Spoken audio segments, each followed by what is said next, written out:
ಎಲ್ಲರಿಗೂ ನಮಸ್ಕಾರ ಸ್ನೇಹಿತರೆ. ಡಿಸೆಂಬರ್ 30 ಮುಕ್ಕೋಟಿ ಏಕಾದಶಿ ಬಂದಿದೆ. ಈ ದಿನ ತುಂಬಾ ಶಕ್ತಿಶಾಲಿ ದಿನ. ಆದ್ದರಿಂದ ಈ ದಿನ ನೆನಪಿಟ್ಟುಕೊಂಡು ಈ ಎರಡು ವಸ್ತುಗಳನ್ನ ಮನೆಗೆ ತಂದ್ರೆ ಸಾಕು, ಕುಳಿತು ತಿಂದರೂ ಮುಗಿಯದಷ್ಟು ಐಶ್ವರ್ಯ ಬರುತ್ತದೆ. ಲಕ್ಷ್ಮೀದೇವಿಯ ಅನುಗ್ರಹ ಲಭಿಸುತ್ತದೆ. ಶಿವನ ಅನುಗ್ರಹವು ಲಭಿಸುತ್ತದೆ. ಲಕ್ಷ್ಮೀದೇವಿ ನಿಮ್ಮ ಮನೆಯಲ್ಲಿ ನೆಲೆಸುತ್ತಾಳೆ. ಈ ದಿನ ಈ ವಸ್ತುಗಳನ್ನು ಖರೀದಿಸಿದರೆ ಸಾಕು, ನಿಮ್ಮ ಮನೆಯಲ್ಲಿ ಸಂಪತ್ತಿನ ಮಳೆಯಾಗುತ್ತದೆ. ಆದ್ದರಿಂದ ಈ ದಿನ ನೀವು ಈ ವಸ್ತುಗಳನ್ನು ಖಂಡಿತವಾಗಿ ಖರೀದಿಸಿ. ಈ ವಸ್ತುಗಳು ಅತ್ಯಂತ ಪವಿತ್ರವಾದವು, ತುಂಬ ಶಕ್ತಿಶಾಲಿ, ದೇವಿಗೆ ತುಂಬ ಪ್ರಿಯವಾದವು. ಆದ್ದರಿಂದ ಈ ವಸ್ತುಗಳನ್ನು ಖರೀದಿಸೋದ್ರಿಂದ ನಿಮಗೆ ಉತ್ತಮ ಫಲಿತಾಂಶಗಳು ಸಿಗುತ್ತವೆ ಮತ್ತು ನಿಮ್ಮ ಕಷ್ಟಗಳು ದೂರವಾಗುತ್ತವೆ. ಈ ವಸ್ತುಗಳು ನಿಮ್ಮ ಜೀವನವನ್ನು ಅದ್ಭುತವಾಗಿ ಬದಲಾಯಿಸುತ್ತವೆ. ಆದ್ದರಿಂದ ಈ ವಸ್ತುಗಳನ್ನು ನಿಮ್ಮ ಮನೆಗೆ ತನ್ನಿ.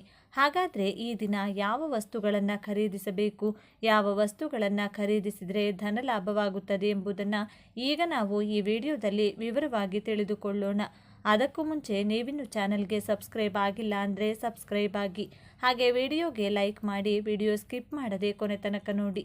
ಎಲ್ಲರೂ ಭಕ್ತಿಯಿಂದ ಓಂ ಶ್ರೀ ಮಹಾಲಕ್ಷ್ಮಿ ನಮಃ ಅಂತ ಕಮೆಂಟ್ ಮಾಡಿ. ಈ ದಿನ ಒಂದು ಚೊಂಬು ನೀರು ತೆಗೆದುಕೊಂಡು ಆ ನೀರಿನಲ್ಲಿ ಚಿಟಿಕೆ ಅರಿಶಿನ ಬೆರೆಸಿ ನಿಮಗೆ ಹತ್ತಿರವಿರುವ ಅರಳಿ ಮರದ ಬಳಿಗೆ ಹೋಗಿ ಅರಳಿ ಮರಕ್ಕೆ ಈ ನೀರನ್ನು ಅರ್ಪಿಸಿ ಅರಳಿ ಮರದ ಸುತ್ತ 3 ಪ್ರದಕ್ಷಿಣೆ ಮಾಡಿದರೆ ಜಾತಕದಲ್ಲಿರುವ ಗ್ರಹದೋಷಗಳು ನಿವಾರಣೆಯಾಗುತ್ತವೆ. ಮುಖ್ಯವಾಗಿ ಹಣದ ಸಮಸ್ಯೆಗಳಿಂದ ಹೊರಬರಲು ಸಾಧ್ಯವಾಗುತ್ತದೆ. ಆದ್ದರಿಂದ ಜಾತಕ ದೋಷಗಳು ನಿವಾರಣೆಯಾಗಬೇಕಾದ್ರೆ ಇಂದು ಅರಳಿ ಮರಕ್ಕೆ ಅರಿಶಿನ ಬೆರೆಸಿದ ನೀರನ್ನು ಅರ್ಪಿಸಿ. ಇನ್ನು ಈ ದಿನ 2 ವಸ್ತುಗಳನ್ನು ಖರೀದಿಸಿ ಮನೆಗೆ ತಂದರೆ ಸಾಕು, 4 ದಿಕ್ಕುಗಳಿಂದ ಹಣ ಹರಿದು ಬರುತ್ತದೆ. ಪೀಳಿಗೆಯಿಂದ ಪೀಳಿಗೆಗೆ ಕಡಿಮೆಯಾಗದ ಐಶ್ವರ್ಯ ಬರುತ್ತದೆ ಎಂದು ಶಾಸ್ತ್ರಗಳು ಹೇಳುತ್ತವೆ. ಇಂದು ನೀವು ಏನು ಮಾಡಿದರೂ ಮಾಡದಿದ್ದರೂ ಈ 2 ವಸ್ತುಗಳನ್ನು ಖರೀದಿಸಿ ತಂದರೆ ಲೆಕ್ಕವಿಲ್ಲದಷ್ಟು ಐಶ್ವರ್ಯಗಳು ಬರುತ್ತವೆ. ಲಕ್ಷ್ಮೀದೇವಿಯ ಅನುಗ್ರಹ ಲಭಿಸುತ್ತದೆ. ಶಿವನ ಅನುಗ್ರಹವು ಲಭಿಸುತ್ತದೆ. ವರ್ಷವಿಡೀ ಹಣಕ್ಕೆ ಕೊರತೆಯಾಗುವುದಿಲ್ಲ ಎಂದು ಶಾಸ್ತ್ರಗಳು ಹೇಳುತ್ತವೆ. ಈ ದಿನ ಮನೆಗೆ ತರಬೇಕಾದ ವಸ್ತುಗಳಲ್ಲಿ ಮೊದಲನೆಯದು ಯಾವುದು ಅಂದರೆ ಅರಿಶಿನ. ಈ ದಿನ ನಾವು ಅರಿಶಿನವನ್ನು ಮನೆಗೆ ತಂದರೆ ತುಂಬ ಒಳ್ಳೆಯದು. ಅರಿಶಿನವನ್ನು ಮನೆಗೆ ತಂದರೆ ಶಿವನು ನಮ್ಮನ್ನು ಇಷ್ಟಪಡುತ್ತಾನೆ. ಅಷ್ಟೇ ಅಲ್ಲದೆ ಲಕ್ಷ್ಮೀ ದೇವಿಯ ಸ್ವರೂಪ ಅರಿಶಿನವನ್ನು ಇಂದು ಮನೆಗೆ ತರುವುದರಿಂದ ಸಾಕಷ್ಟು ಸಂಪತ್ತಿನ ಜೊತೆಗೆ ಉತ್ತಮ ಯೋಗಗಳು ಲಭಿಸುತ್ತವೆ. ಅಷ್ಟೈಶ್ವರ್ಯಗಳು ಪ್ರಾಪ್ತವಾಗುವಂತೆ ಆ ಲಕ್ಷ್ಮೀ ದೇವಿ ನೋಡಿಕೊಳ್ತಾಳೆ.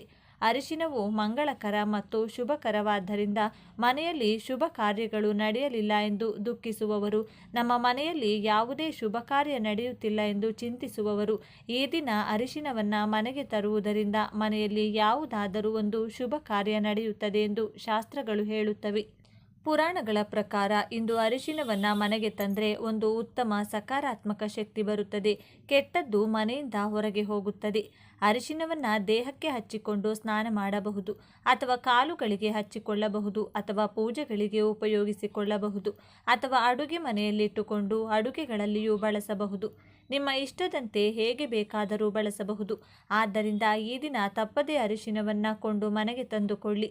ನಾವು ಅರಿಶಿನದಿಂದ ಪರಿಹಾರ ಮಾಡೋಣ. ಸ್ವಲ್ಪ ಅರಿಶಿನವನ್ನು 1 ಲೋಟ ನೀರಿಗೆ ಹಾಕಿ ಈ ಅರಿಶಿನ ನೀರನ್ನು ಮನೆಯ ಹಾಲ್ನಲ್ಲಿ ಇಟ್ಟು ರಾತ್ರಿ ಇಡೀ ಹಾಗೆ ಬಿಟ್ಟು ಬೆಳಿಗ್ಗೆ ಆ ನೀರನ್ನು ತೆಗೆದುಕೊಂಡು ಹೋಗಿ ಹೊರಗೆ ಚೆಲ್ಲಿ. ಹೀಗೆ ಮಾಡಿದರೆ ನಿಮ್ಮ ಮನೆಯಲ್ಲಿರುವ ಎಲ್ಲ ದುರದೃಷ್ಟವೂ ಹೊರಗೆ ಹೋಗುತ್ತದೆ. ನೀವು ಅದೃಷ್ಟವಂತರಾಗುತ್ತೀರಿ. ಲಕ್ಷ್ಮೀ ದೇವಿ ಅನುಗ್ರಹಿಸಿ ಬೇಕಾದಷ್ಟು ಆಸ್ತಿ ಐಶ್ವರ್ಯವನ್ನು ನೀಡುತ್ತಾಳೆ. ಆದ್ದರಿಂದ ಅರಿಶಿನದಿಂದ ಈ ಪರಿಹಾರ ಮಾಡಿ ಉತ್ತಮ ಫಲಿತಾಂಶಗಳನ್ನು ಪಡೆಯಿರಿ. ಅಷ್ಟೇ ಅಲ್ಲದೆ ಇಂದು ಅರಿಶಿನವನ್ನು ಮನೆಗೆ ತರೋದ್ರಿಂದ ಮನೆಯಲ್ಲಿ ಮಂಗಳಕರ ಕಾರ್ಯಗಳು ನಡೆಯುತ್ತವೆ. ಇನ್ನು ಈ ದಿನದಂದು ಮನೆಗೆ ತರಬೇಕಾದ 2ನೇ ವಸ್ತು ಎಂದರೆ ಏಲಕ್ಕಿ. ಏಕೆಂದರೆ ಏಲಕ್ಕಿ ಯಾಕೆ ತರಬೇಕು ಅಂದರೆ ಲಕ್ಷ್ಮೀದೇವಿಗೆ ಬಹಳ ಇಷ್ಟ. ಅಮ್ಮನವರಿಗೆ ಏಲಕ್ಕಿಯನ್ನು ಮನೆಗೆ ತರುವುದು ಬಹಳ ಪ್ರೀತಿಯ ವಿಷಯ. ಈ ದಿನ ಏಲಕ್ಕಿಯನ್ನು ಮನೆಗೆ ತಂದರೆ ಅದೃಷ್ಟ ಮತ್ತು ಐಶ್ವರ್ಯ ಒಟ್ಟಿಗೆ ಬರುತ್ತವೆ. ಅಕ್ಷಯ ಸಂಪತ್ತು ನಮ್ಮದಾಗುತ್ತದೆ. ಅಮ್ಮನವರ ಕರುಣಾ ಕಟಾಕ್ಷಗಳು ಲಭಿಸುತ್ತವೆ. ಧನಲಾಭ ಉಂಟಾಗುತ್ತದೆ. ಅನೇಕ ಜನರು ಹಣದ ವಿಷಯದಲ್ಲಿ ಬಹಳಷ್ಟು ತೊಂದರೆಗಳನ್ನು ಎದುರಿಸುತ್ತಾರೆ. ಹಣ ಬರುತ್ತಿಲ್ಲ, ಸಂಪಾದಿಸಿದ್ದು ಉಳಿಯುತ್ತಿಲ್ಲ, ಎಷ್ಟೇ ಸಂಪಾದಿಸಿದ ನಮ್ಮ ಜೀವನ ಬದಲಾಗುತ್ತಿಲ್ಲ ಎಂದು ದುಃಖಪಡುತ್ತಾರೆ. ಇಂದು ಖಂಡಿತವಾಗಿಯೂ ಏಲಕ್ಕಿ ಪ್ಯಾಕೆಟನ್ನು ಮನೆಗೆ ತಂದುಕೊಳ್ಳಿ. ಇದಕ್ಕಾಗಿ ನೀವು ಹೆಚ್ಚು ಖರ್ಚು ಮಾಡುವ ಅಗತ್ಯವಿಲ್ಲ. 5 ರೂಪಾಯಿಗಳ ಏಲಕ್ಕಿ ಪ್ಯಾಕೆಟ್ ತಂದರೂ ಸಾಕು, ಬಹಳ ಒಳ್ಳೆಯ ಶುಭ ಫಲಿತಾಂಶ ಸಿಗುತ್ತದೆ. ನಮ್ಮ ಜೀವನ ಬದಲಾಗುತ್ತದೆ. ಆದ್ದರಿಂದ ಇಂದು ಏಲಕ್ಕಿ ಪ್ಯಾಕೆಟನ್ನು ಮನೆಗೆ ತಂದುಕೊಳ್ಳಿ. ಮನೆಯನ್ನು ಸ್ವಚ್ಛಗೊಳಿಸಿದ ನಂತರ ಮನೆಯಲ್ಲಿ ದೇವರ ಫೋಟೋ ಮುಂದೆ ಏಲಕ್ಕಿ ಪ್ಯಾಕೆಟ್ನಿಂದ 4 ಏಲಕ್ಕಿಗಳನ್ನು ತೆಗೆದು ದೇವರ ಫೋಟೋ ಮುಂದೆ ಇಟ್ಟು ಪೂಜಿಸಿ. ಪೂಜೆ ಎಂದರೆ ಚಿಕ್ಕದಾಗಿ ಪೂಜೆ ಮಾಡಿ 4 ಏಲಕ್ಕಿಗಳನ್ನು ದೇವರ ಮುಂದೆ ಇಡಿ. ನಂತರ ಸಂಕಲ್ಪ ಹೇಳಿಕೊಳ್ಳಿ. ದೇವರೇ, ನನಗೆ ಹಣ ಬೇಕು, ನಮಗೆ ಹಣ ಪ್ರವಾಹದಂತೆ ಬರಬೇಕು, ಹಣಕ್ಕೆ ಕೊರತೆ ಇರಬಾರದು, ತೊಂದರೆಗಳು ದೂರವಾಗಬೇಕು ಎಂದು ಸಂಕಲ್ಪ ಹೇಳಿಕೊಳ್ಳಿ.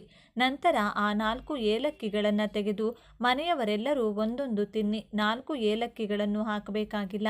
ನಿಮ್ಮ ಮನೆಯಲ್ಲಿ ಎಷ್ಟು ಜನ ಇದ್ದಾರೋ ಅಷ್ಟು ಏಲಕ್ಕಿಗಳನ್ನು ಹಾಕಿ ನಂತರ ಒಬ್ಬೊಬ್ಬರು ಒಂದೊಂದು ಕಾಯಿಯನ್ನು ತಿನ್ನಿ. ಹೀಗೆ ತಿಂದರೆ ನಿಮ್ಮ ಅದೃಷ್ಟ ಬದಲಾಗುತ್ತದೆ, ಬೇಕಾದಷ್ಟು ಹಣ ಬರುತ್ತದೆ, ಸಂಪತ್ತು ಬರುತ್ತದೆ, ಯಾವುದೇ ಅಡೆತಡೆ ಇರುವುದಿಲ್ಲ, ಲಕ್ಷ್ಮಿ ಅನುಗ್ರಹ ಸಿಗುತ್ತದೆ, ಬೇಕಾದಷ್ಟು ಐಶ್ವರ್ಯ ಬರುತ್ತದೆ. ತಂದುಕೊಳ್ಳಲು ಸಾಧ್ಯವಾಗದವರು ಕನಿಷ್ಠ ಈ 2ರಲ್ಲಿ ಯಾವುದಾದರೂ ಒಂದು ವಸ್ತುವನ್ನು ತೆಗೆದುಕೊಂಡ್ರೆ ಸಾಕು, ತಲೆಮಾರುಗಳವರೆಗೂ ಕಡಿಮೆಯಾಗದ ಐಶ್ವರ್ಯ ಬರುತ್ತದೆ. ಇವು 2 ಅಲ್ಲ, ಈ ದಿನ ಡಮರುಗವನ್ನು ಖರೀದಿಸಿ ತಂದುಕೊಂಡ್ರೆ ಅಪ್ರತಿಮ ರಾಜಯೋಗ ಪ್ರಾಪ್ತಿಯಾಗುತ್ತದೆ. ಶಿವನಿಗೆ ಡಮರುಗ ಎಂದರೆ ತುಂಬ ಇಷ್ಟ. ಡಮರುಗ ಶಬ್ದ ಎಂದರೆ ಶಿವನಿಗೆ ಮಹಾಪ್ರೀತಿ. ಅದಕ್ಕಾಗಿಯೇ ಶಿವನ ಕೈಯಲ್ಲಿ ಯಾವಾಗಲೂ ಡಮರುಗ ಇರುತ್ತದೆ. ಡಮರುಗದಿಂದ ಹೊರಹೊಮ್ಮುವ ಶಬ್ದಗಳು ಭಾಷೆಯಾಗಿ ಮಾರ್ಪಟ್ಟಿವೆ. ಸನಾತನ ಧರ್ಮ ಹೇಳುತ್ತದೆ, ಶಿವನು ತಾಂಡವ ಮಾಡಿದಾಗ ಡಮರುಗವನ್ನು ನುಡಿಸುತ್ತಾನೆ. ಒಂದು ಸಣ್ಣ ಡಮರುಗವನ್ನು ಖರೀದಿಸಿ ತಂದುಕೊಳ್ಳಿ. ಪೂಜಾ ಸ್ಟೋರ್ಗಳಲ್ಲಿ ಸಿಗುತ್ತದೆ. ಆದ್ದರಿಂದ ಈ ದಿನ ಒಂದು ಸಣ್ಣ ಡಮರುಗವನ್ನು ಖರೀದಿಸಿ ತಂದುಕೊಂಡು ಪೂಜಾ ಕೋಣೆಯಲ್ಲಿಟ್ಟುಕೊಳ್ಳಿ. ಹೀಗೆ ಇಟ್ಕೊಳ್ಳೋದ್ರಿಂದ ಶಿವನ ಅನುಗ್ರಹ ಲಭಿಸುತ್ತದೆ, ಲಕ್ಷ್ಮಿ ಕಟಾಕ್ಷ ಸಿಗುತ್ತದೆ. ಹೀಗೆ ತಂದ ಡಮರುಗವನ್ನು ಆಗಾಗ ಮನೆಯಲ್ಲಿ ನುಡಿಸಿದರೆ ಮನೆಯಲ್ಲಿರುವ ನಕಾರಾತ್ಮಕ ಶಕ್ತಿ ಎಲ್ಲವೂ ಹೋಗುತ್ತದೆ. ಹೀಗೆ ಡಮರುಗವನ್ನು ಮನೆಗೆ ತಂದುಕೊಳ್ಳುವುದರಿಂದ ಮನೆಯಲ್ಲಿರುವ ದುಷ್ಟಶಕ್ತಿಗಳು, ನಕಾರಾತ್ಮಕ ಶಕ್ತಿ ಎಲ್ಲವೂ ಹೋಗುತ್ತವೆ, ದಾರಿದ್ರ್ಯ ಹೋಗುತ್ತದೆ, ಅಷ್ಟೈಶ್ವರ್ಯಗಳು ಸಿಗುತ್ತವೆ. ಇನ್ನು ನೀವು ಸಾಸಿವೆಗಳನ್ನು ಸಹ ಖರೀದಿಸಬಹುದು. ಸಾಸಿವೆ ಅಂದರೆ ಕಪ್ಪು ಸಾಸಿವೆ ಇರುತ್ತದೆ ಅಲ್ವೇ, ಅದು. ಸಾಸಿವೆ ಅಂದರೆ ಲಕ್ಷ್ಮೀ ದೇವಿಗೆ ತುಂಬ ಇಷ್ಟವಾದ್ದರಿಂದ ಸಾಸಿವೆಗಳನ್ನು ಮನೆಗೆ ತರಬೇಕು. ಸಾಸಿವೆಗಳನ್ನು ಮನೆಗೆ ತಂದರೆ ಆ ಸಾಸಿವೆಗಳ ಜೊತೆಗೆ ಲಕ್ಷ್ಮೀ ದೇವಿ ನಮ್ಮ ಮನೆಗೆ ಬರುತ್ತಾಳೆ ಎಂದು ನಮ್ಮ ಪುರಾಣಗಳು ಹೇಳುತ್ತವೆ. ಸಾಸಿವೆಗಳನ್ನು ಮನೆಗೆ ತಂದ ನಂತರ ಆ ಸಾಸಿವೆಗಳಿಂದ ನೀವು ಅನೇಕ ರೀತಿಯ ಪರಿಹಾರಗಳನ್ನು ಮಾಡಬಹುದು. ಇಲ್ಲದಿದ್ದರೆ ನೀವು ಇವುಗಳನ್ನು ಸಹ ಪ್ರತಿದಿನ ಅಡುಗೆಯಲ್ಲಿ ಬಳಸಬಹುದು. ಅದರಿಂದಲೂ ಫಲಿತಾಂಶಗಳಿರುತ್ತವೆ. ತದನಂತರ ದೇವಿಯ ಚಿತ್ರದ ಮುಂದೆ ಸ್ವಲ್ಪ ಸಮಯ ಇಟ್ಟು ನಂತರ ತೆಗೆದು ಹಾಕಿ ಅವರೊಂದಿಗೆ ಪರಿಹಾರ ಮಾಡಿಕೊಳ್ಳಬಹುದು. ಇಲ್ಲದಿದ್ದರೆ ಅಡುಗೆಯಲ್ಲಿ ಬಳಸಬಹುದು. ಇಂದು ಸಾಸಿವೆಯನ್ನು ಖರೀದಿಸಿ ತಂದರೆ ಲಕ್ಷ್ಮೀ ದೇವಿಯ ಅನುಗ್ರಹದ ಜೊತೆಗೆ ನಮಗೆ ಐಶ್ವರ್ಯವು ಲಭಿಸುತ್ತದೆ, ಉತ್ತಮ ಅಭಿವೃದ್ಧಿ ಇರುತ್ತದೆ, ಬಾಗಿಲುಗಳು ತೆರೆಯುವುದರ ಜೊತೆಗೆ ಹಣವು ನಮ್ಮ ಕಡೆಗೆ ಆಕರ್ಷಿತವಾಗಲು ಹೆಚ್ಚಿನ ಅವಕಾಶವಿರುತ್ತದೆ. ಆದ್ದರಿಂದ ಸಾಸಿವೆಯನ್ನು ತಪ್ಪದೆ ನಿಮ್ಮ ಮನೆಗೆ ತಂದುಕೊಂಡು ನೀವು ಪರಿಹಾರಗಳನ್ನು ಮಾಡಿಕೊಳ್ಳಬಹುದು. ಅಡುಗೆಯಲ್ಲಿ ಬಳಸಬಹುದು, ಪರಿಹಾರ ಮಾಡಲು ಬಳಸಬಹುದು. 1 ಚಮಚ ಸಾಸಿವೆಯನ್ನು ಗಾಜಿನ ಗ್ಲಾಸ್ನಲ್ಲಿ ಹಾಕಿ ನಂತರ ಆ ಗ್ಲಾಸ್ನಲ್ಲಿ ನೀರು ಹಾಕಿ ಆ ನೀರಿನಲ್ಲಿ 1 ಚಿಟಿಕೆ ಅರಿಶಿನ ಹಾಕಿ ನಂತರ ಇವೆಲ್ಲವನ್ನ ಚೆನ್ನಾಗಿ ಮಿಶ್ರಣ ಮಾಡಿ ಆ ಗ್ಲಾಸನ್ನು ಕೈಯಲ್ಲಿಡಿದುಕೊಂಡು ಮನೆ ಸುತ್ತ ತಿರುಗಾಡಿ ಕೊನೆಯಲ್ಲಿ ಗಾಜನ್ನು ತೆಗೆದುಕೊಂಡು ಹೋಗಿ ಅಡುಗೆ ಮನೆಯ ಒಂದು ಮೂಲೆಯಲ್ಲಿಡಿ. 24 ಗಂಟೆಗಳ ಕಾಲ ಹಾಗೆ ಬಿಡಿ. 24 ಗಂಟೆಗಳ ನಂತರ ಆ ನೀರನ್ನು ತೆಗೆದು ಮನೆಯಲ್ಲಿರುವ ಗಿಡಗಳಿಗೆ ಹಾಕಿ. ಇಲ್ಲದಿದ್ದರೆ ಅದನ್ನು ಎಲ್ಲಿಯಾದರೂ ಚರಂಡಿಯಲ್ಲಿ ಹಾಕಿ. ಹೀಗೆ ಮಾಡುವುದರಿಂದ ಮನೆಯಲ್ಲಿರುವ ಎಲ್ಲ ದಾರಿದ್ರ್ಯ ದೂರವಾಗುತ್ತದೆ, ಹಣದ ಒಳಹರಿವು ಹೆಚ್ಚಾಗುತ್ತದೆ.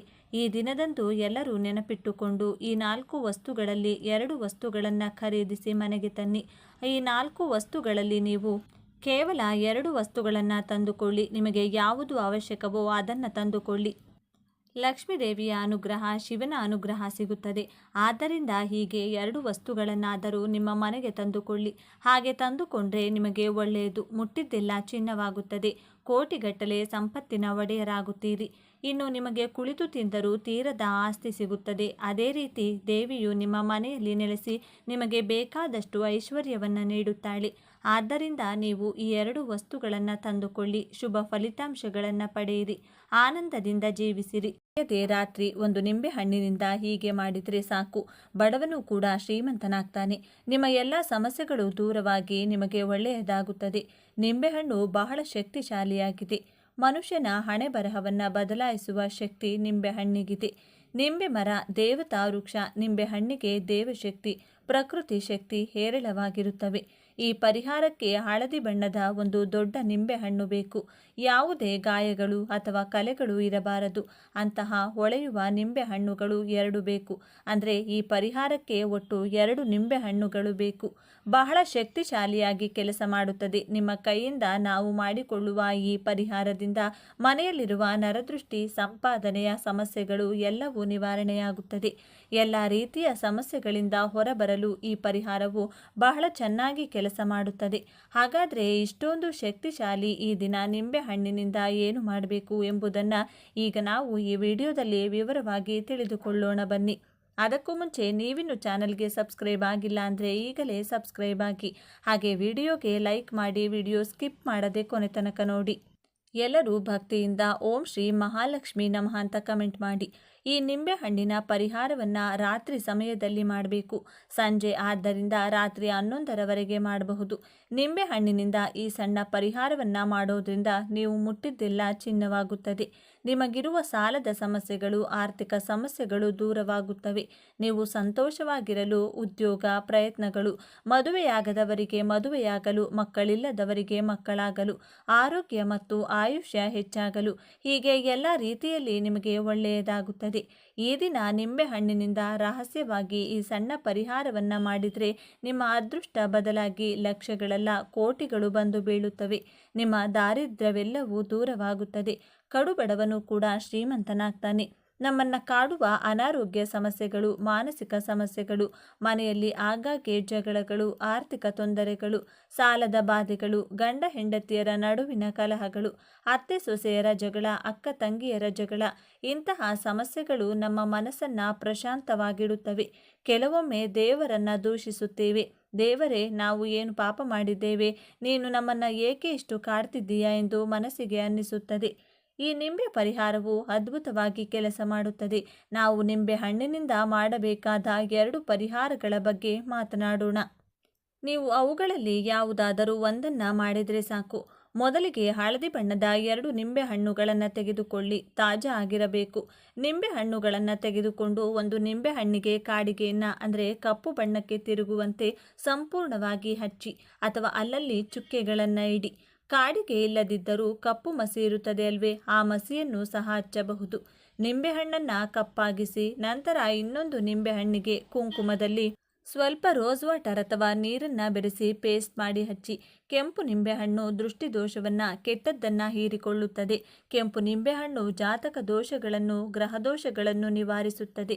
ಗ್ರಹಗಳನ್ನು ನಮಗೆ ಅನುಕೂಲಕರವಾಗಿಸುತ್ತದೆ. ಹೀಗೆ ಒಂದು ನಿಂಬೆಹಣ್ಣಿಗೆ ಕಾಡಿಗೆ, ಇನ್ನೊಂದು ನಿಂಬೆಹಣ್ಣಿಗೆ ಕುಂಕುಮ ಹಚ್ಚಿ ಈ 2 ನಿಂಬೆಹಣ್ಣುಗಳನ್ನು ಒಂದು ತಟ್ಟೆಯಲ್ಲಿಟ್ಟುಕೊಂಡು ಅಥವಾ ಅಂಗೈಯಲ್ಲಿಟ್ಟುಕೊಂಡು ನಿಮ್ಮ ಮನೆಯಲ್ಲಿ ಪ್ರತಿ ರೂಮ್ನಲ್ಲಿ ಅಂದರೆ ಅಡುಗೆ ಮನೆ, ಮಲಗುವ ಕೋಣೆ, ಹಾಲ್, ಮನೆಯ ಸುತ್ತಮುತ್ತಲಿನ ಆವರಣದಲ್ಲಿ ಒಮ್ಮೆ ತಿರುಗಾಡಿ. ಹಾಗೆ ತಿರುಗಾಡುವಾಗ ಕೆಟ್ಟದ್ದೆಲ್ಲ ಹೋಗಬೇಕು, ದೋಷಗಳೆಲ್ಲ ಹೋಗಬೇಕು, ಏನಾದರೂ ಪೀಡೆಗಳಿದ್ದರೆ ಹೋಗಬೇಕು ಎಂದು ಸಂಕಲ್ಪ ಮಾಡಿಕೊಳ್ಳಿ. ನಂತರ ಆ ನಿಂಬೆ ಹಣ್ಣುಗಳನ್ನು ಯಾರೂ ತುಳಿಯದ ಜಾಗದಲ್ಲಿ ಅಥವಾ ಚರಂಡಿಯಲ್ಲಿ, ಹರಿಯುವ ನೀರಿನಲ್ಲಿ ಅಥವಾ ಯಾವುದಾದರೂ ಮರದ ಬುಡದಲ್ಲಿ ದೂರ ಎಸೆಯಿರಿ. ಆಗ ಆ ಕೆಟ್ಟದ್ದೆಲ್ಲವೂ ದೂರವಾಗುತ್ತದೆ. ಇದು ಮೊದಲ ಪರಿಹಾರ. ಇನ್ನು 2ನೇ ಪರಿಹಾರವೇನೆಂದರೆ, ಈ ದಿನ ರಾತ್ರಿ ಸಮಯದಲ್ಲಿ 2 ನಿಂಬೆಹಣ್ಣುಗಳನ್ನು ತೆಗೆದುಕೊಂಡು ಆ 2 ನಿಂಬೆಹಣ್ಣುಗಳನ್ನು ಒಂದು ತಟ್ಟೆಯಲ್ಲಿ ಇಡಿ. ಇಡುವ ಮೊದಲು ಆ ತಟ್ಟೆಯಲ್ಲಿ ಒಂದು ಹಿಡಿ ಉಪ್ಪನ್ನು ಸಹ ಹಾಕಿ. ಉಪ್ಪು ಹಾಕಿ ಆ ಉಪ್ಪಿನ ಮೇಲೆ 2 ನಿಂಬೆಹಣ್ಣುಗಳನ್ನು ಇಡಿ. ಉಪ್ಪು ಮತ್ತು ನಿಂಬೆಹಣ್ಣುಗಳು ಇವೆರಡೂ ಸಹ ಬಹಳ ಶಕ್ತಿಶಾಲಿ ಮತ್ತು ಲಕ್ಷ್ಮೀ ದೇವಿಗೆ ಬಹಳ ಪ್ರಿಯವಾದವು. ಈ ದಿನ ಇವುಗಳಿಗೆ ಇನ್ನಷ್ಟು ಶಕ್ತಿಗಳು ಬರುವುದರಿಂದ ಹೀಗೆ ಉಪ್ಪಿನ ಮೇಲೆ 2 ನಿಂಬೆಹಣ್ಣುಗಳನ್ನು ಇಡಿ. ಆ ನಂತರ 4 ಲವಂಗಗಳನ್ನು ತೆಗೆದುಕೊಂಡು ಈ 2 ನಿಂಬೆಹಣ್ಣುಗಳ 2ರಂತೆ ಲವಂಗಗಳನ್ನು ಚುಚ್ಚಿ. ಆ ನಂತರ ಈ ತಟ್ಟೆಯನ್ನು ತೆಗೆದುಕೊಂಡು ಹೋಗಿ ನಿಮ್ಮ ಮನೆಯ ಮುಖ್ಯದ್ವಾರದ ಬಲಬದಿಯಲ್ಲಿ ಇಡಿ. ನಂತರ 2 ಕರ್ಪೂರಗಳನ್ನು ತೆಗೆದುಕೊಂಡು 2 ನಿಂಬೆಹಣ್ಣುಗಳ ಮೇಲೆ ಲವಂಗಗಳ ಮಧ್ಯದಲ್ಲಿಡಿ. ನಂತರ ಬೆಂಕಿ ಕಡ್ಡಿ ಸಹಾಯದಿಂದ ಆ ಕರ್ಪೂರದ ಬಿಲ್ಲೆಗಳನ್ನು ಹಚ್ಚಿ ಅವು ಉರಿಯುತ್ತಿರುವಷ್ಟು ಹೊತ್ತು ನೀವು ಆ ನಿಂಬೆಹಣ್ಣುಗಳಿಗೆ ನಿಮ್ಮ ಕೋರಿಕೆಯನ್ನು ಹೇಳಿಕೊಳ್ಳಿ. ನಮಗೆ ಈ ಕಷ್ಟವಿದೆ, ಈ ಸಮಸ್ಯೆ ಇದೆ, ಆ ಸಮಸ್ಯೆ ಇದೆ, ಹೋಗಬೇಕು, ನಮಗೆ ಧನ ಸಂಪತ್ತು ಬರಬೇಕು, ನಮ್ಮ ಜೀವನ ಅದ್ಭುತವಾಗಿ ಬದಲಾಗಬೇಕು, ನಾವು ಕೂಡ ಎಲ್ಲರಂತೆ ಸಂತೋಷದಿಂದ ಬದುಕಬೇಕೆಂದು ಸಂಕಲ್ಪ ಮಾಡಿಕೊಳ್ಳಿ. ಕರ್ಪೂರ ಸುಟ್ಟಾಗ ಲವಂಗ ಸುಟ್ಟರೆ ತಪ್ಪೇನೂ ಇಲ್ಲ. ಕರ್ಪೂರ ಸುಟ್ಟು ಹೋದ ನಂತರ ಆ ತಟ್ಟೆಯನ್ನು ಹಾಗೆ ಬಿಟ್ಟು ನಿಮ್ಮ ಕೆಲಸಗಳನ್ನು ನೋಡಿಕೊಳ್ಳಿ. ಈ ಪರಿಹಾರವನ್ನು ರಾತ್ರಿ ಸಮಯದಲ್ಲಿ ಮಾತ್ರ ಮಾಡಬೇಕು. ಇನ್ನು ಆ ನಿಂಬೆಹಣ್ಣು, ಉಪ್ಪು, ಲವಂಗಗಳನ್ನು ಮರುದಿನ ಬೆಳಿಗ್ಗೆ ತೆಗೆದುಕೊಂಡು ಯಾವುದಾದರೂ ಒಂದು ದೊಡ್ಡ ಹಸಿರು ಮರದ ಬುಡದಲ್ಲಿ ಹಾಕಬೇಕು. ಹೀಗೆ ಈ ಪರಿಹಾರವನ್ನು ಮಾಡಿಕೊಂಡ್ರೆ ಬಹಳ ಅದ್ಭುತವಾದ ಫಲಿತಾಂಶಗಳು ಸಿಗುತ್ತವೆ. ಹೀಗೆ ಈ ಎರಡೂ ಪರಿಹಾರಗಳು ಅಥವಾ ಇವುಗಳಲ್ಲಿ ಯಾವುದಾದರೂ ಒಂದು ಪರಿಹಾರವನ್ನು ಮಾಡಿಕೊಂಡ್ರೆ ನಿಮ್ಮ ಮನೆಯ ವಿಷಯದಲ್ಲಿ ವೈಯಕ್ತಿಕವಾಗಿರುವ ಎಲ್ಲ ಕೆಟ್ಟದ್ದು ದೂರವಾಗಿ ಲಕ್ಷ್ಮೀದೇವಿ ನಿಮ್ಮ ಮನೆಯಲ್ಲಿ ನೆಲೆಸುತ್ತಾಳೆ. ನಿಮ್ಮ ಜೀವನ ಶಾಂತಿಯುತವಾಗಿರುತ್ತದೆ. ಇದು ಬಹಳ ಶಕ್ತಿಶಾಲಿಯಾಗಿ ಕೆಲಸ ಮಾಡುತ್ತದೆ. ಈ ನಿಂಬೆ ಪರಿಹಾರದಿಂದ ನಿಮ್ಮ ಎಲ್ಲ ಸಮಸ್ಯೆಗಳು, ಆರ್ಥಿಕ ಸಮಸ್ಯೆಗಳು ದೂರವಾಗುತ್ತವೆ. ಹೀಗೆ ಎಲ್ಲ ರೀತಿಯಲ್ಲೂ ನಿಮಗೆ ಒಳ್ಳೆಯದಾಗುತ್ತದೆ. ಈ ದಿನದಂದು ಒಂದು ಗ್ಲಾಸ್ ಅಥವಾ ಚೊಂಬಿನಲ್ಲಿ ನೀರನ್ನು ತೆಗೆದುಕೊಂಡು ಆ ನೀರಿನಲ್ಲಿ ಸಣ್ಣ ಬೆಲ್ಲದ ತುಂಡನ್ನು ಪುಡಿ ಮಾಡಿ ಬೆರೆಸಿ, ಹಾಗೆ ಚಿಟಿಕೆ ಅರಿಶಿನವನ್ನು ಸಹ ಬೆರೆಸಿ, ನಂತರ ಆ ನೀರನ್ನು ಹತ್ತಿರದ ಬೇವಿನ ಮರದ ಬಳಿಗೆ ತೆಗೆದುಕೊಂಡು ಹೋಗಿ ಬೇವಿನ ಮರದ ಬುಡದಲ್ಲಿ ಸುರಿದು ನಮಸ್ಕರಿಸಿದರೆ ಗ್ರಹದೋಷಗಳು ಮತ್ತು ಜಾತಕ ದೋಷಗಳು ದೂರವಾಗುತ್ತವೆ. ಆದ್ದರಿಂದ ಜಾತಕದಲ್ಲಿ ಕುಜ ದೋಷ, ರಾಹುಕೇತು ದೋಷಗಳು ಇರುವವರು ಕಡ್ಡಾಯವಾಗಿ ಈ ದಿನದಂದು ಬೆಲ್ಲದ ನೀರನ್ನು ಬೇವಿನ ಮರದ ಬುಡದಲ್ಲಿ ಸುರಿದು ನಮಸ್ಕರಿಸಿ. ಅಲ್ಲದೆ ಈ ದಿನ ಸಿಹಿ ಪದಾರ್ಥಗಳನ್ನು ಅಂದರೆ ಸಿಹಿ ತಿಂಡಿಗಳನ್ನು ಮತ್ತು ಪೊರಕೆ, ಪ್ಲಾಸ್ಟಿಕ್ ವಸ್ತುಗಳನ್ನು ಖರೀದಿಸಿ ಮನೆಗೆ ತರಬಾರದು. ಈ ದಿನ ಈ ವಸ್ತುಗಳನ್ನು ಖರೀದಿಸಿ ಮನೆಗೆ ತಂದರೆ ದಾರಿದ್ರ್ಯ ದೇವತೆಯು ಅವುಗಳ ಜೊತೆ ನಿಮ್ಮ ಮನೆಗೆ ಪ್ರವೇಶಿಸುತ್ತಾಳೆ. ಇನ್ನು ನಿಮಗೆ ಇಲ್ಲದ ಕಷ್ಟಗಳು ಬರುತ್ತವೆ. ಆದ್ದರಿಂದ ಯಾರೂ ಈ ದಿನ ಈ ವಸ್ತುಗಳನ್ನು ಖರೀದಿಸಬೇಡಿ. ಈ ದಿನದಂದು ನೀವು ಮಾವಿನ ಮರವನ್ನು ಸ್ಪರ್ಶಿಸುವುದರಿಂದ ಅಪ್ರತಿಮ ರಾಜಯೋಗ ಪ್ರಾಪ್ತಿಯಾಗುತ್ತದೆ. ಮಾವಿನ ಮರ ಕೂಡ ಒಂದು ದೇವತಾ ವೃಕ್ಷವೇ. ರಾಮಾಯಣ, ಮಹಾಭಾರತ, ಇತರ ಪುರಾಣಗಳಲ್ಲಿ ಇದರ ಪ್ರಸ್ತಾಪವಿದೆ. ಮಾವಿನ ಹಣ್ಣನ್ನು ಪ್ರೀತಿ ಮತ್ತು ಸಂತಾನ ಪ್ರಾಪ್ತಿಗೆ ಸಂಕೇತವೆಂದು ಭಾವಿಸುತ್ತಾರೆ. ಯಾವುದೇ ಶುಭ ಕಾರ್ಯವಾದರೂ ಮನೆಯ ಬಾಗಿಲಿಗೆ ಮಾವಿನ ಎಲೆಗಳನ್ನು ಕಟ್ಟದೆ ಪ್ರಾರಂಭಿಸುವುದಿಲ್ಲ. ಮಾವಿನ ಎಲೆಗಳಿಗೆ ನಕಾರಾತ್ಮಕ ಶಕ್ತಿಯನ್ನು ಹೀರಿಕೊಳ್ಳುವ ಗುಣವಿದೆ. ಮಾವಿನ ಮರವನ್ನು ವೇದಗಳಲ್ಲಿ ಸ್ವರ್ಗದ ಸ್ಥಳವೆಂದು ಸಂಬೋಧಿಸುತ್ತಾರೆ. ಇಂದು ಮಾವಿನ ಮರವನ್ನು ಸ್ಪರ್ಶಿಸಿದರೆ ಸಾಕು, ನಿಮ್ಮ ಕಷ್ಟಗಳು, ಸಮಸ್ಯೆಗಳು ದೂರವಾಗುತ್ತವೆ. ನಿಮ್ಮ ಮನೆಯಲ್ಲಿರುವ ನಕಾರಾತ್ಮಕ ಶಕ್ತಿಯನ್ನು ಆ ಮರವು ಹೀರಿಕೊಳ್ಳುತ್ತದೆ. ಇಂದು ನಿಮಗೆ ಎಲ್ಲಿ ಮಾವಿನ ಮರ ಕಂಡರೂ ಅಥವಾ ನೀವೇ ಮಾವಿನ ಮರದ ಬಳಿಗೆ ಹೋಗಿ ಒಂದು ಚೊಂಬು ನೀರನ್ನು ಆ ಮರಕ್ಕೆ ಅರ್ಪಿಸಿ, ನಂತರ ಮಾವಿನ ಮರಕ್ಕೆ ನಮಸ್ಕರಿಸಿ 11 ಬಾರಿ ಆ ಮರವನ್ನು ಸ್ಪರ್ಶಿಸಿದ ನಂತರ ಆ ಮಾವಿನ ಮರದ ಕೆಳಗೆ 2 ನಿಮಿಷ ಕುಳಿತು ಮನೆಗೆ ಹೋಗಿ. ಇದನ್ನೆಲ್ಲ ಮಾಡದಿದ್ದರೂ ಈ ಅದ್ಭುತ ದಿನದಂದು ಮಾವಿನ ಮರವನ್ನು ಸ್ಪರ್ಶಿಸುವವರ ದೇಹದಲ್ಲಿನ ರೋಗಗಳು ಮತ್ತು ಕೆಟ್ಟ ನಕಾರಾತ್ಮಕ ಶಕ್ತಿ ದೂರವಾಗುತ್ತದೆ. ಮಾವಿನ ಮರದಲ್ಲಿರುವ ಸಕಾರಾತ್ಮಕ ಶಕ್ತಿ ನಿಮ್ಮ ದೇಹವನ್ನು ಪ್ರವೇಶಿಸಿ ನಿಮ್ಮ ಅದೃಷ್ಟವನ್ನು ಬದಲಾಯಿಸುತ್ತದೆ. ಎಲ್ಲ ದೇವರುಗಳ ಅನುಗ್ರಹ ದೊರೆಯುತ್ತದೆ. ನಿಮ್ಮ ಜಾತಕ ದೋಷಗಳು ಸಹ ದೂರವಾಗುತ್ತದೆ. ಮಹಾರಾಜಯೋಗ ಪ್ರಾಪ್ತಿಯಾಗುತ್ತದೆ. ಹೀಗೆ ಈ ದಿನ ಈ ಮರವನ್ನು ಸ್ಪರ್ಶಿಸಿದರೆ ಕಷ್ಟಗಳು, ದುಃಖಗಳು ದೂರವಾಗಿ ಐಶ್ವರ್ಯ ಬರುತ್ತದೆ. ಆದ್ದರಿಂದ ಎಲ್ಲರೂ ಈ ದಿನ ಮಾವಿನ ಮರವನ್ನು ಸ್ಪರ್ಶಿಸಿ ಎಲ್ಲ ಕಷ್ಟಗಳನ್ನು ನಿವಾರಿಸಿಕೊಂಡು ಎಲ್ಲ ಸಂಪತ್ತುಗಳನ್ನು ಪಡೆದು ಸಂತೋಷದಿಂದ ಬದುಕಿ. ಇವತ್ತಿನ ವಿಡಿಯೋವನ್ನು ಮುಗಿಸ್ತಿದ್ದೇನೆ. ಎಲ್ಲರಿಗೂ ಶುಭವಾಗಲಿ. ಈ ವಿಚಾರಗಳು ನಿಮಗೆ ಇಷ್ಟ ಆಗಿದೆ ಅಂತ ಭಾವಿಸ್ತಿದ್ದೇನೆ. ಇಷ್ಟ ಆಗಿದ್ದರೆ ನಮ್ಮ ಚಾನಲ್ನ ತಪ್ಪದೇ ಸಬ್ಸ್ಕ್ರೈಬ್ ಮಾಡಿಕೊಳ್ಳಿ. ಈ ವಿಡಿಯೋಗೆ ಒಂದು ಲೈಕ್ ಕೊಡೋದನ್ನು ಮರಿಬೇಡಿ. ಈ ವಿಡಿಯೋವನ್ನು ನಿಮ್ಮ ಫ್ರೆಂಡ್ಸ್ ಆ್ಯಂಡ್ ಫ್ಯಾಮಿಲಿ ಗ್ರೂಪಲ್ಲಿ ಅತಿ ಹೆಚ್ಚು ಶೇರ್ ಮಾಡಿ. ಎಲ್ಲರೂ ಭಕ್ತಿಯಿಂದ ಓಂ ನಮಃ ಶಿವಾಯ ಅಂತ ಕಮೆಂಟ್ ಮಾಡಿ. ಧನ್ಯವಾದಗಳು.